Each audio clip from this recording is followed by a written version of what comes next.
name's Nancy Tavares, and I've got this passion for fitness and wellness. So just really quick, a little bit about myself. I used to be a fitness instructor for over 10 years and worked in the fitness industry on the HR side, as well as the fitness side. So I really truly believe that there's a link between fitness, wellness, and on the job performance, right? And that can be measured. So I was mentioning earlier that in my spare time, what I like to do is research. So getting into some different articles, because I'm convinced when I go to the gym, and now I'm a regular participant in classes, I'm convinced that there's a link and there's a benefit to exercise and wellness, and that it carries over into the workplace. So I'm convinced there's got to be some evidence, some real data out there that helps to support this thing that I very much sort of feel. So I might go back and forth a little bit between, how I feel and then the evidence, right? Because I really wanted to sort of link those two worlds together. So my day job is I'm a senior director of people and culture at Paladin Security. We hire security guards, and I oversee now all areas of HR, labor relations, talent acquisition, so on and so forth. So that's, the day job, and then kind of getting into, previously what I used to do, and then what I enjoy doing now as a participant. So I thought I would share with you a little bit of visual evidence. So there I am. Doing my thing, teaching the fitness classes, things like that. So, super, super passionate about it. But, I've since retired, and now I'm a regular participant, aside from the HR day job. So jumping into this, so how it came about, again, because I love this stuff. Over the holidays, I worked on this article about how sweat equity can help take your career to the next level, and what are some of the links between the benefits of exercise to workplace performance. So essentially, what are some of the competencies and skills that cross over? And as I was thinking about it more, it sort of goes both ways too, right? So, if you're in a place where you're like, oh, I'm not really on track with maybe my fitness or wellness goals, but you've got some strong competencies in the workplace, I believe that can carry over the other way as well. So this isn't to say, if maybe you're not where you're at for your exercise right now, it doesn't mean that, you can't be a great performer in the workplace. Absolutely not. Right. And it does go both ways. And as we know, there's always outliers as well. So, feel free, if you want more in depth, you can check out the article, which is on my LinkedIn profile. So what I want to take you through today is sort of some of the key areas that I found, again, from my personal experience, and then went into the research to try to validate sort of what I was feeling when I was going into these classes and whatnot. So the very first one is just essentially linking that exercise and how it can drive work performance. So I picked on 3 experiments that I want to go into a little bit deeper in this webinar with you. But there were a couple of other ones that I read about that I referenced in the articles as well. So some of the things that I found is, finding strength through failure, right? So, and I'll talk about each one as we go through, but, as we get stronger, we need to, tear our muscles, break them down in order to gain that strength. So the process by going through that, like, we find strength, we find resilience. So I'll talk a bit about that. Also, goal setting and achievement, right? So if you've got, wellness goal, so on and so forth, you can learn skills and strategies to achieve these goals that can then cross over into the workplace. Also, how can we take these experiences from exercise and improve on our work ethic, creativity, and problem solving? And there's a really neat experiment I want to talk to you about around aerobic exercise, a cycling exercise, where participants had to get up to 80% of their maximum heart rate and then solve a challenging problem, and how they performed, not done the exercise and afterwards doing the exercise, and then also finding your voice, right, as well. So it's important that, you're speaking up, you're making mentions of your contributions in the workplace, and through our physicality, we can learn some skills to empower ourselves to do that as well.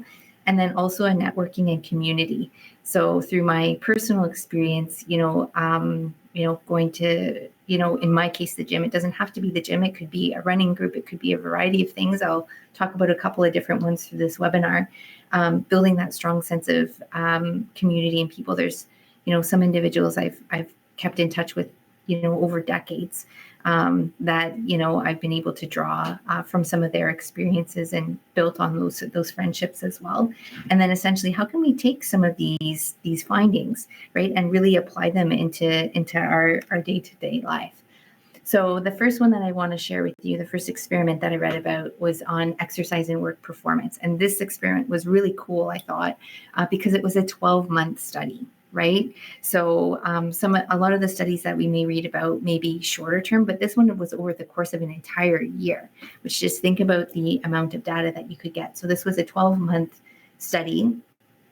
An email went out to a financial services company that had just over 400 employees, asking for participants or asking employees if they wanted to participate in the study. So they got about 40 employees who volunteered, and then they installed these treadmill stations. So this is what it sort of looks like, right? Which is in the study. These are all open access articles. I've referenced them all, so you can go and read them further if you like. Was really important for me to focus on open access information.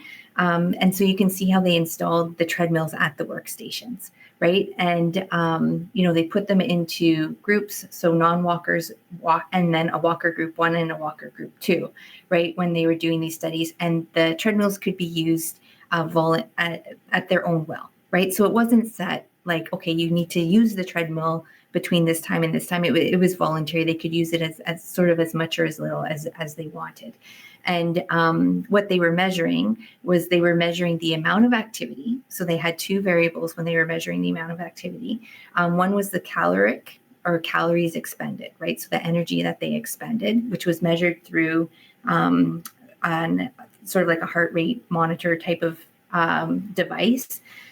So caloric expenditure and the amount of time spent in different zones of activity levels. So they had it into 3 categories, sort of low, moderate, kind of high activity. So how much time, based on the device that they were wearing, did they spend at each activity level, and how much of a caloric expenditure, right? So they're looking to see, as energy expenditure goes up, how did they measure work performance? So the one thing was energy expenditure, and then the other measure that they were looking at was performance. So how did they measure performance? Well, they measured performance through employee self-evaluation. And I know what you're thinking. Self-evaluation is self-evaluation. And, we might be a little bit biased, right, in that self-evaluation. But what I thought was really cool about this experiment is they had self-evaluation as well as supervisor evaluation. Aha, right? So they were looking at, okay, what is the amount of activity, these employees had, measured through calories expenditure and activity levels through the device, and what was their performance level. And the performance was measured on a weekly basis through self-evaluation and supervisor evaluation. So pretty interesting stuff. What did they find? This is what they found. Where's my pointer? Right here.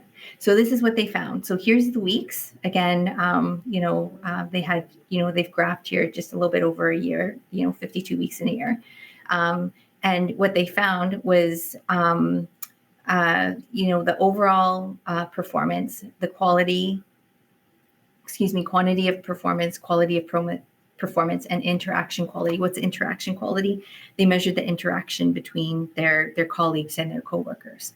Okay, so what you can see here over the weeks of using these treadmills and whatnot, there's a gradual overall increase in performance as activity went up. And you will notice in their study, they did find that there is like an initial dip.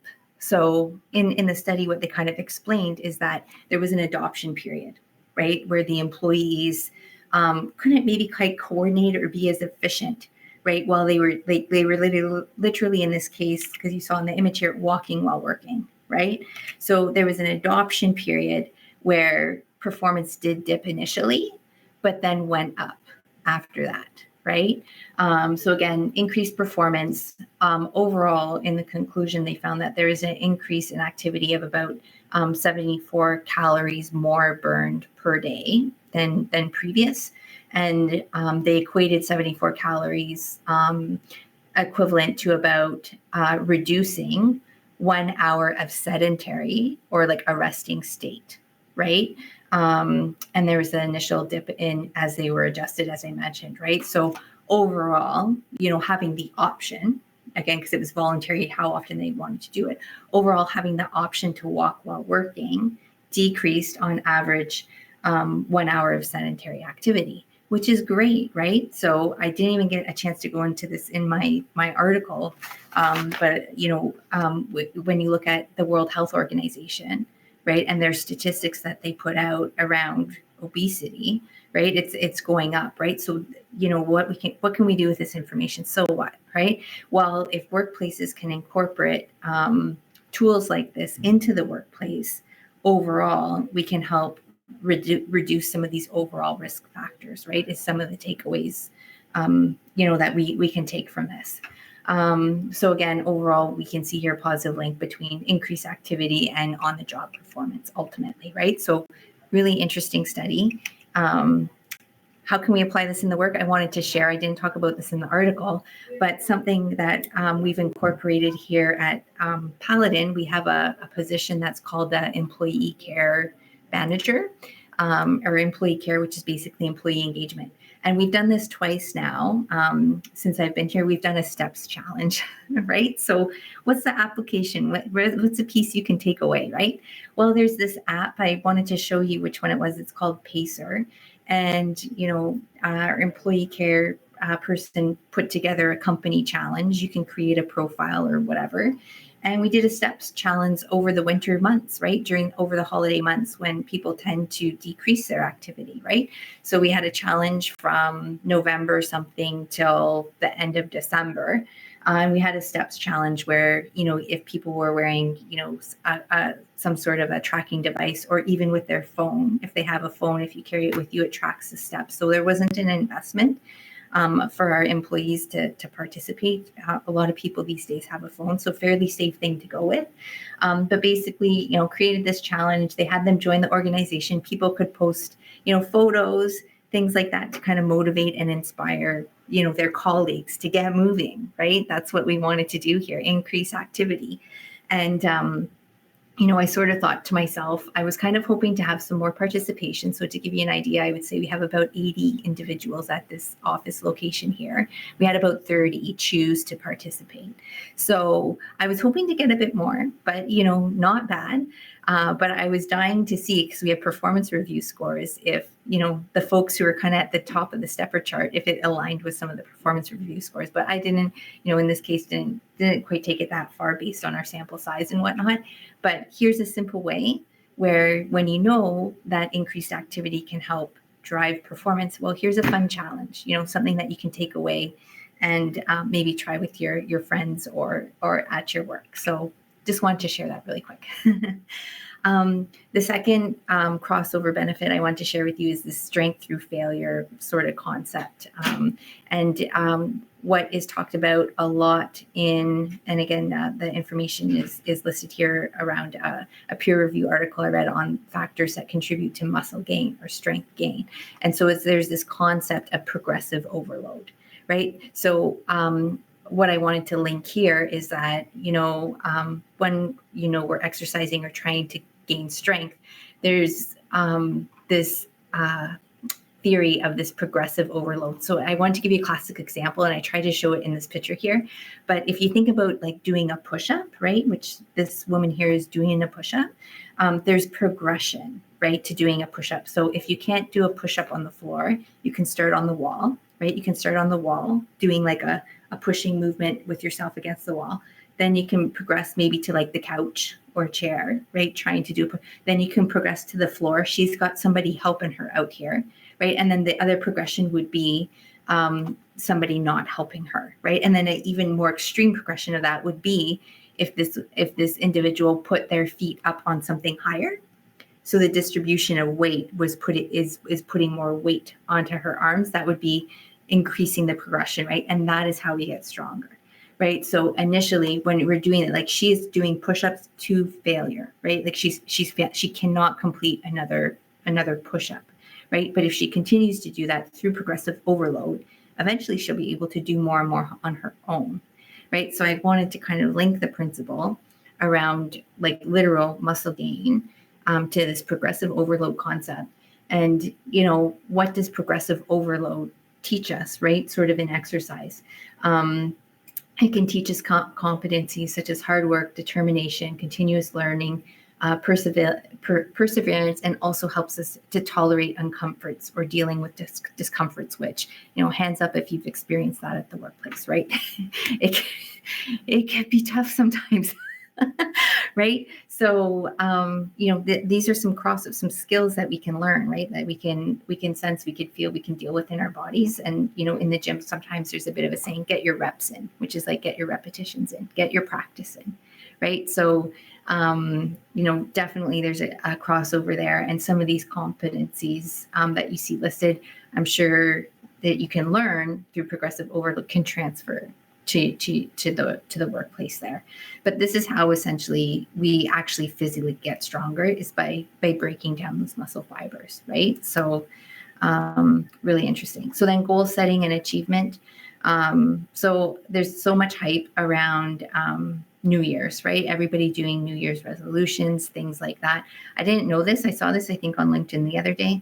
There was a date in, I think, January that is like the day that like all the New Year's resolutions drop or something, right? So, there's certain markers around, when these goals start to drop off.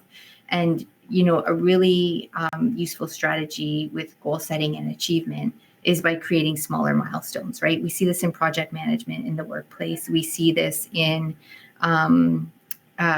fitness as well, right? So in the article, I talk about there's 3,500 calories, right, that equal 1 pound of fat, right? So if you have a goal of weight loss, you essentially need to burn more calories than you're consuming, right? So if you have a goal of losing 5 pounds, 10 pounds, break down that daily goal. There's all kinds of apps out there that can track your calories in, calories out. It's like simple math, right? We've made things overcomplicated, in some situations here. It's like, calories in, calories out, right? Maybe it's easier said than done, but that's ultimately, sort of what needs to happen. So by breaking down, in my article, I talk about, okay, adding up 5 pounds is like 17,000 and change calories, right? But if you break it down into daily goals, just like how we saw in this other experiment, just doing a little bit of extra walking is burning, an extra 74 calories a day, right? Break it down, daily, weekly goals. And then if you marry that to the organization, lots of organizations will have, a 3 to 5 year strategic plan, right? And then, that we'll have yearly goals, and then we'll do oftentimes quarterly business reviews, right? So again, this is where kind of it comes both ways. So, setting your goal, gain strength, whatever it is, setting that into smaller goals will help you to achieve those goals, right? Instead of just shooting for one big goal, but then not breaking it down, you're less likely to achieve that goal, right? So breaking them down can certainly help with that. And you can apply that to wellness as well as work. So lots of correlations there. And learning those skills will help you on both fronts. The next part is development of work ethic, creativity, and problem solving. So this was a really cool experiment where they used a bike, okay, and they used an Apple Watch to track the heart rate.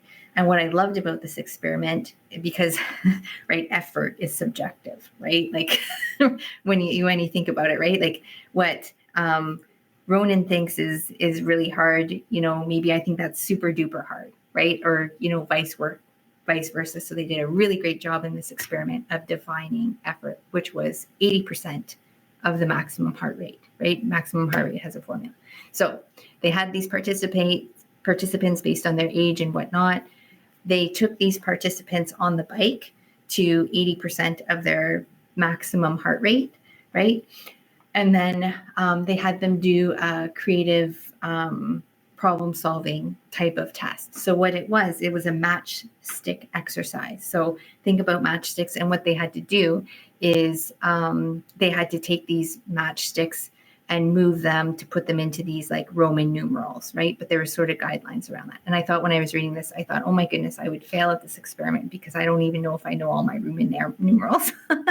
But when I was reading it, they actually taught them on a short course beforehand. So they knew the Roman, I'm like, oh, that's great. So they taught them kind of the Roman numerals first, and then they gave them the matchstick exercise, which would be like a jumble of the matchsticks, take them to 80% of their aerobic capacity and solve for this problem, right? Move these matchsticks to make these Roman numerals, that sort of thing, right? And what they found was these are the folks who didn't do the exercise, and then the folks in green were the folks who did do the exercise. So they had, they had to compare it to that control group. And what they found was that the individuals who had that bout of aerobic activity prior to the problem-solving activity performed better and solved more of those problems.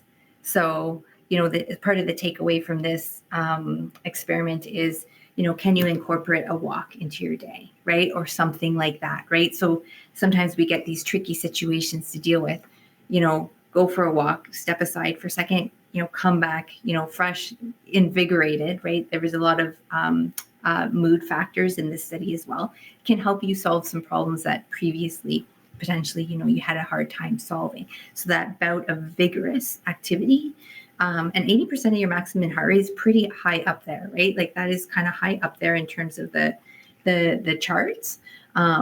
So having that helped people to solve some of these matchstick problems, which link to, creativity and so on and so forth. So pretty cool. So, you can take this away and, when you're challenged with the problem at work, maybe do, a quick little jaunt around the block or something. And, maybe it will help you kind of clear your mind and come up with some things. I come up with so many ideas. I just thought it's now when I'm at the gym to something, right? When I'm, doing these different sorts of, exercises or in my class and come up with an idea for something. So I can say I've sort of experienced that in person as well. The next part is find your voice, and I'm really curious what people think. We'll open it up afterwards, but some of you may have heard of Amy Cuddy, huge fan of a lot of her work, but she talks about the power posing. So maybe you've seen the YouTube, right, for Amy Cuddy and power posing. If you haven't, definitely recommend you just give it a quick Google. But there's a really good YouTube. There's a short version and like longer versions, as with a lot of these things. But she talks about this experiment that she does on power posing. So her peer review research paper on this experiment is available in open access, so you can find it. But I want to mention the YouTube video as well, because it's a really fun video. She does a great job with it. But basically, what her hypothesis was is she wanted to find if our body can change our minds, sort of thing, right? So in her YouTube video and in the research article, she talks about how she puts participants through a stressful, strenuous situation. So what did she think of when she thought about, okay, what would be a stressful situation that a lot of people can relate to? Guess what it was? A job interview. Right? So, a lot of people have been through job interviews. Job interviews are stressful. So that's what she used in her experiment. And in her experiment, what she did is she had people take what she refers to as low power poses and high power poses. Okay, so what does this look like? This is from the peer review paper here.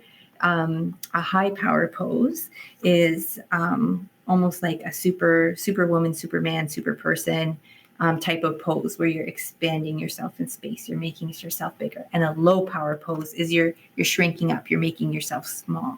And she talks about Amy Cuddy in her video, like, what do people do before a job interview? They're like on their phones like this, right? Making yourself so small. Don't do this, right? So what they're saying from their experiment and their findings is before going into a stressful, evaluative situation, find yourself some space on your own. And the timing around this is apparently about 2 minutes, right? So you should take this power pose, this expanded position for about 2 minutes before going into your next sort of stressful situation. And this will help to develop some skills, which I'm going to go over in just a minute here. So humans, regardless of, what language we speak and so on and so forth, when we win, when we're victorious, people take this V-type pose. Animals and primates do it as well, right? When they're sort of dominating, it's like taking up space. So, I just kind of Googled like winning, and you'll get tons of images of people expanding in space, making a V making their bodies large, right? And that is a reaction to, the positive effect. So she was testing the reverse to see, can our body change our minds, right? To help give us some skills to deal with stressful situations. So she kind of reversed that. This was the theory that she talks about. So that's where she got into people taking these higher power poses and another group of people taking lower power poses and then going into a job interview. Okay. And what they found was the high power posers better maintained their composure, demonstrated more confidence, presented more engaging and enthusiastic speeches during the interview. Okay, so the individuals who took these high power poses for about 2 minutes prior to going into the stressful situation outperformed their counterparts that were in these low power poses, right? So if you're going into a stressful meeting, you're doing these different things, taking these higher power poses can help you demonstrate more confidence, more engaging, more enthusiastic speeches in the interview. And when you think about with this image here, a lot of the moves that you might do in an exercise class, or if you're running a race or whatever, you're making yourself bigger in space. You're expanding, right? Lots of times in group fitness, they ask for people to yell out like haze and like, different things like this, right? So, you're expanding, you're using your voice, you're taking up space, which can help tremendously with confidence, right? And we know in work, it's important that we are contributing our ideas and that we're speaking up, right? Sometimes I see some individuals, regardless of sort of even whatever stage they're at in their careers, if people don't hear your ideas, if people don't hear your contributions, you're going to be missing out on being considered for potential opportunities, right? And, just speaking up and not adding value isn't going to help you. Like you need to have value to add, right? It's sort of in the first place. But through this movement that we can see in this Cuddy study, through movement by taking these power pose will help you to present your best self. Right? So you can certainly take away from that. So again, you can engage in physical exercise, increase endorphins, take up space, increase your confidence, and that can help you help you to build on some of those skills. So really interesting study. Okay, I believe this is my last study. So networking and community. Okay, so this is just a photo. This is one of my photos going back in the Facebook archives here. But here you can see like a group of exercisers. Okay, we do these step-a-thon thing fundraisers, right? Like all these people, building connections, and people meet people this way, and get other opportunities, other friendships. To me, I believe this is my personal, like it can help make your world bigger, right? This is like really truly sort of how I feel about the environment. So here's a group of people. Lots of these people meet at the various gym things. And there's also, I didn't talk about this in my article, but I thought about it, was there's also this runner's wave. So quick personal story. When I worked for Good Life Fitness Clubs, I decided, this was back in 2011, I'm going to run a marathon, right? I'm like, I want this bucket list item, off my list, right? And there is someone that I worked with who, very fit, has run, probably hundreds of marathons, and she like kind of places top in her age category and all this stuff. And I said, will you be my mentor for this marathon, that I want to run? And I didn't even like running, but I'm like, I want to do it because it's hard. Right. So I said, would you be my mentor for this marathon? She said, absolutely. Right. So I was, doing the amount of runs and stuff like that I was supposed to do every week. Right. Like, again, you have the the distance 42.2 kilometers, right? The marathon, and you break it down and you gradually increase your miles, right? And so that you can do a certain amount, again, like our goal setting activity, breaking it down, right? And I remember reaching out to my mentor and saying, Teresa, these people are waving at me when I'm running. And she's like, oh yeah. She's like, it's the runner's wave. I'm like, what? So sure enough, I look it up and it's a thing. So here's a clip that I wanted to share with you so you don't think I'm just making this up. But Runner World magazine, okay, the runner's wave, how to wave, right? So it's something that I experienced and I felt a part of this community, right? And the runner's wave is about a mutual respect for kind of the sport and what you're doing, right? So I remember saying to my mentor, like, hey, I'm like doing these runs and like people are waving at me. I'm like, I don't know them. She's like, oh no. She's like, that's okay. It's a runner's wave. She's like, you can wave back. I'm like, oh, okay. So, I just think it's the coolest thing ever. And, I don't run as long of distances anymore because again, it's not my favorite form of exercise. I much prefer kind of the group classes, but I still will run. And when I do, I make a point of doing the little runner's wave and I usually always get one back, which kind of makes me feel connected to the community, right?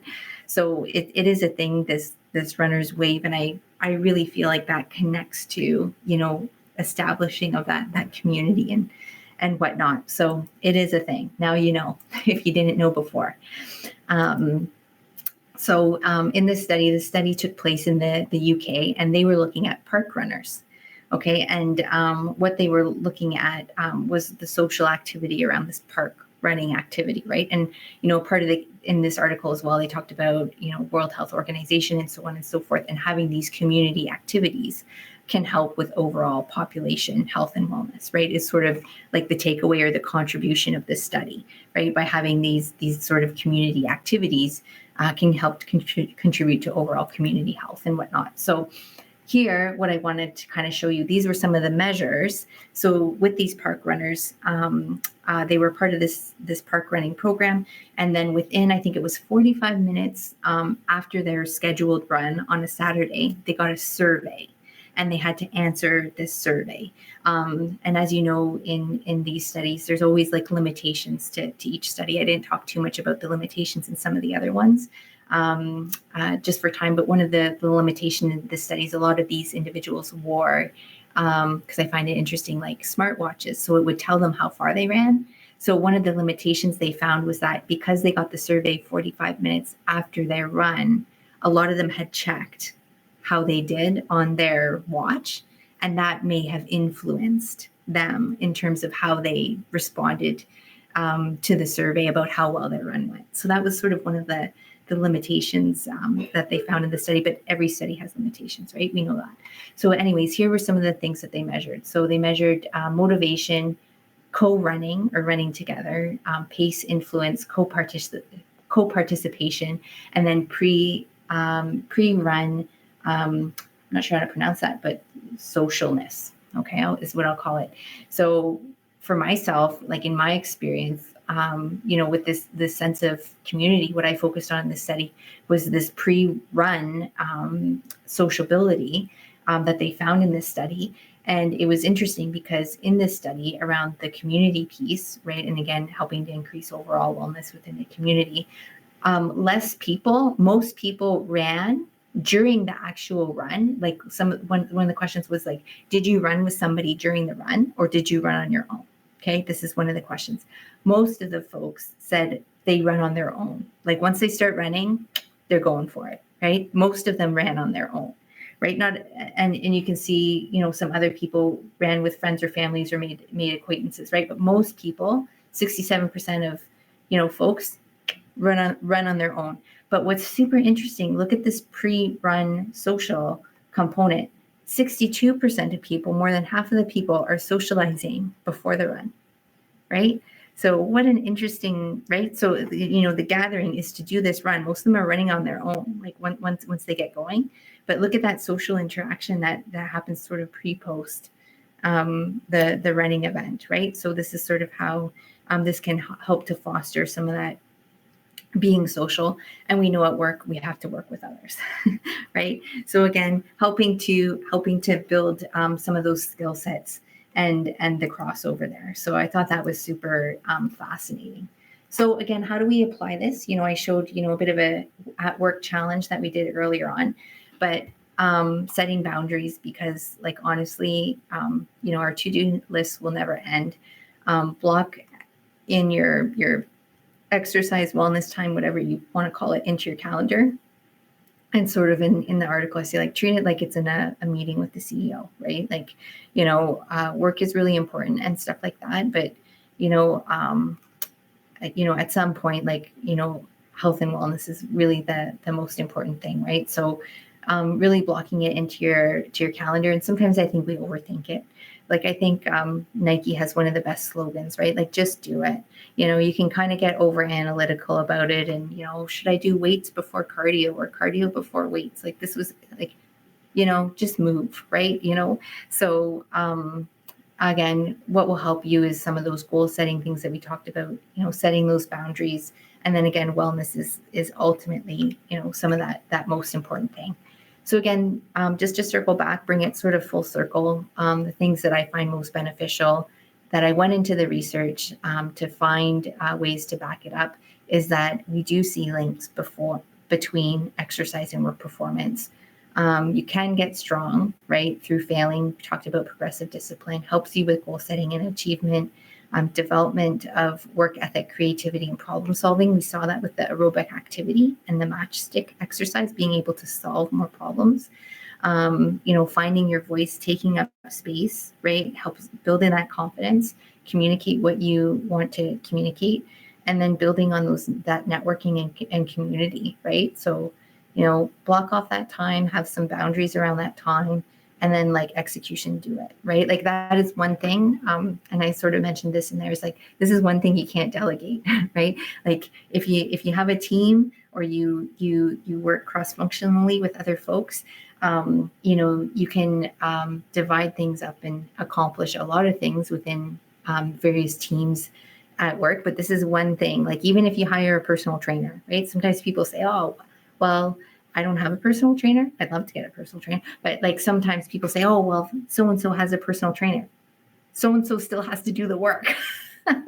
So-and-so is still getting the reps in, right? So-and-so is still working on progressive overload, right? So this is the one thing that you can't delegate. So that's why I think it's so important to kind of have those boundaries around it, and so on and so forth. Then, as I mentioned, all the studies that I talked about, open access. John and I, talked about this quite a lot. How important this is. It's available. You can read more about the studies that I talked about in this talk today. But sort of that's it for me. I don't know if anybody has any questions, comments, concerns. Mandy? Hi. First, Nancy, thank you so much for sharing. This is really just a great reminder on how important exercise is, not only on a personal level, but what kind of impact it can have on you day to day for like even your work performance. That I was thinking as you were talking about the sort of impact on performance, and as from an HR perspective, that something like the little exercise that you did where you had everybody sort of volunteer to do the walking program together. Just sort of, did you see any benefits from sort of the intersection of that exercise and also like employee engagement and performance? I feel like there's so many things you could hit with that type of program. Oh, yeah. I did find that it helped build, relationships a little bit more. It was, this challenge was something that came up in other meetings. And what I thought was really beneficial for our workforce, because, like a lot of workplaces, we have like multi-sites, right? Kind of across Canada. So we opened this up to the whole Eastern Canada region. So 4 provinces.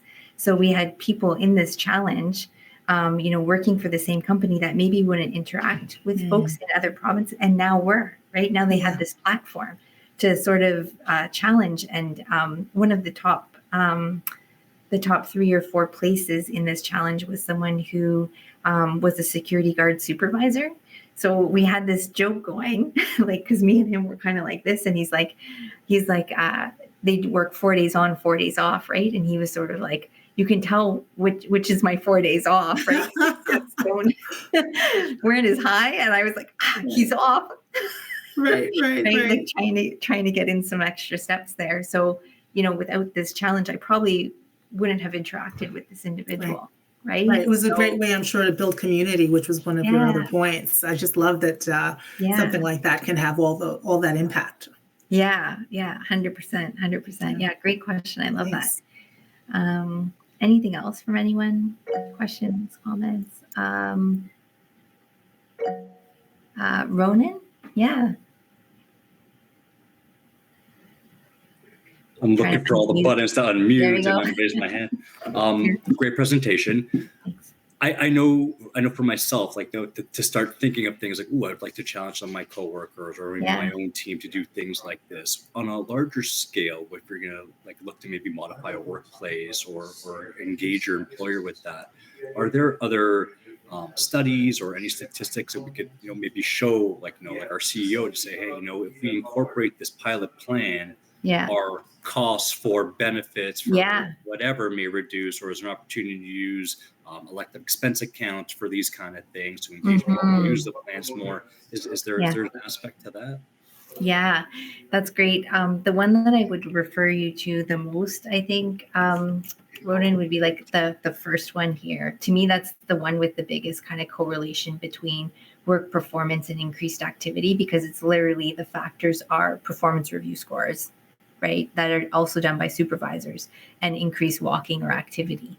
So, you might want to pair this study with like a Harvard Business Review, right? That's a little bit easier to digest, but is also based off of like experiments. So I'll send you the Harvard Business Review article, which is on benefits of exercise as well. There's a few other ones out there as well, not as in depth as like this specific experiment.